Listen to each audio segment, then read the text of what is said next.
Okay.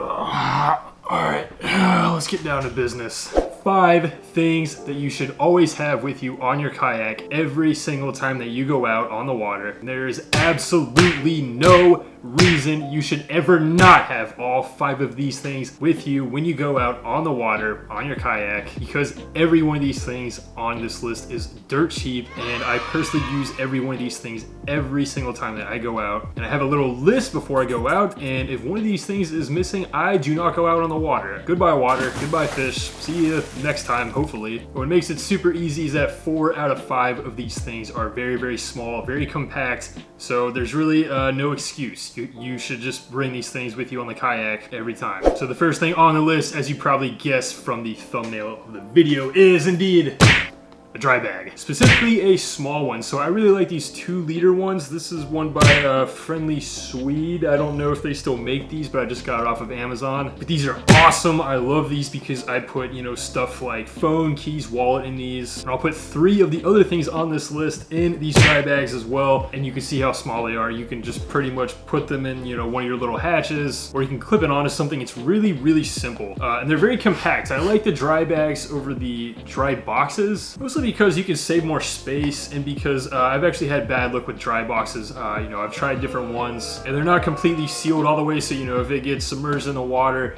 and it's even got just a little bit of a gap of air, water's gonna get in there and it's gonna ruin whatever's in there. So yeah, goodbye phone, keys, wallet, whatever else you put in there. But these are awesome. They're really, really simple to use. You just kind of, you know, so you get everything in there, and then you just kind of, you know, roll it down so you can save as much space as possible. And the cool thing about these dry bags is that they also float. So, you know, if you capsize in your kayak and this goes over, you can save all your stuff inside, and it'll float on the surface of the water. So that's why I really, really like these. I've been using this same one for like 4 years now, something like that. There's no reason to replace it. I mean, I've done 0 maintenance to this. You know, it's pretty dirty, as you can tell. Try to keep it clean, but I really like the yellow because it stands out in the water a little bit better too. Quick note, this is a thick material dry bag. I don't know what the difference between this one and those like kind of thinner, they're almost like paper-ish roll-up style ones, but I don't recommend those. Those are not as good quality. These thicker,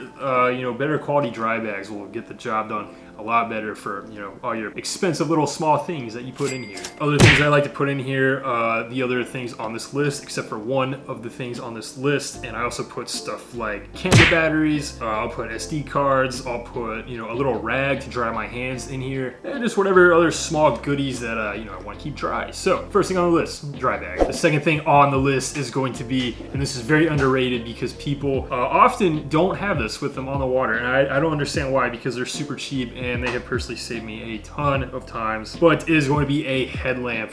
Guys, these are really, really cheap. I got a 2-pack off of Amazon for like $20. I like the rechargeable ones because you don't have to worry about batteries. Just you get home, you plug it in, you know, it smart charges itself. When the light turns green, unplug it, it's ready to go. And again, this is really, really small, so you can put this in stuff like dry bags. Now you might be asking, well Evan, you know, sometimes I don't kayak fish at night. Why do I always need to carry a headlamp with you? And I'll tell you why. Sometimes you go out, you get so carried away, you're in the moment, you know, you found a new area, this is great, I want to come back here. You lose track of time, you know, you start to get lost maybe. Maybe sometimes you're a bit further away from the boat ramp or the launch than you predicted. And the sun's going down. And this has happened to me quite a lot, so that's why I always keep one of these in my dry bag, just because they're lifesavers. And, you know, if I have to choose this over something like a lamp, for instance, I would choose this because, for one thing, when you're paddling or whatever you're doing, you know, with your kayak on the water, you can see what's in front of you better. So if you have like, say, like a lamp, you know, that you're just hanging on the bow of the kayak or the stern, it's good for other boats to see you, but you can't see where you're going. And, you know, if a boat's coming towards you, especially these bright LED headlamps, they're more than likely going to see the headlamp anyways, because there's going to be some light projected onto your kayak and onto the water as well in front of you. Normally I recommend both, but, you know, if I have to pick one for this list, it's going to be a headlamp. Get yourself a headlamp if you do not have one. That's right, I'm talking I'm talking to you. Number 3 of items that you should always have with you on your kayak every single time that you go out. That is going to be an external battery pack. I use this to charge my phone when, you know, I get lost in an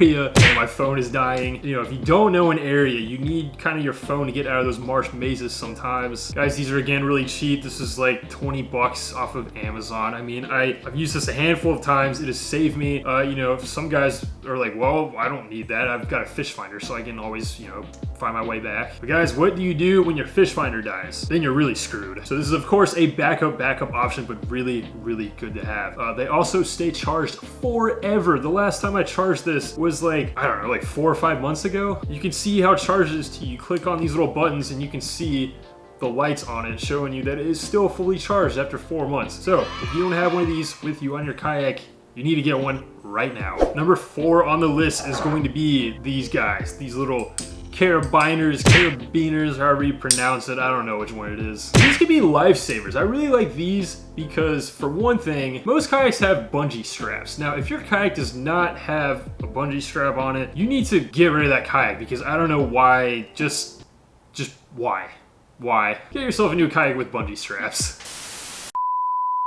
But what you can do with these is that you can, you know, carabine your gear to the bungee straps so you don't lose your gear. Now, I've done this for lots of pieces of gear that I have. You know, I've got like a little cooler that I take on the kayak. I do this for my little bow cam that I kind of carabine to the front bungee cord. I do this for the dry bag as well. I'll even show you right here. So you clip it on like this and you just, normally there's a bungee strap behind you. You can just clip it right on like that. And now you don't have to worry about, you know, losing any of this stuff off of your kayak. I really like these stainless steel ones too for saltwater because I'm in saltwater quite a lot. So these 316 stainless steel ones are going to last you quite a while. You know, I've tried the cheap little plastic ones. They work, but they corrode over time. The spring inside corrodes. Eventually you can't even open it up. And so that's why I choose these 316 stainless steel ones. These are great for saltwater, like mentioned. I got these off of Amazon. I think you can get like a 4-pack for like, I don't know, $15. But again, super cheap, definitely worth the money. It definitely save you a lot of gear in the long run. So just throwing that out there as item number 4 on the list. Now guys, the last thing on the list is not going to be as small and not as cheap, but it is definitely a lifesaver and it can actually save your life on the water. It has saved my life a few times. Might be exaggerating a little bit, but it has saved me from some really, really bad situations on the water. So item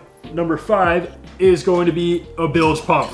Guys, these things are awesome. Now, the day that my kayak finally cracked on the water and water was seeping into the hole, I was in full panic mode and I did not have this at the time. And thinking back, that could have been a really, really bad situation. If it cracked really bad, you know, I probably would have had to pedal over to an island and, you know, call Cito or the Coast Guard or something, man. Because my kayak was filling up with water fast, but luckily I was close to the boat ramp and it wasn't that bad of a crack. But again, these things are awesome. They're really small. This is like, I don't know, a little over a foot long. It's really, really easy to use, simple enough. You put it in the hole of your kayak, pump up, it extracts some water, then you push down and it pushes the water out to the side, over the side of the kayak. This one is a Seattle Sports bilge pump. I got this off of Amazon too. I pretty much got all this stuff off of Amazon. But I think at the time it was like $20. I think now because of inflation it might be like 30 or 40 bucks. I don't know, but definitely worth the money. I'd never ever go out on the water unless I have one of these things with me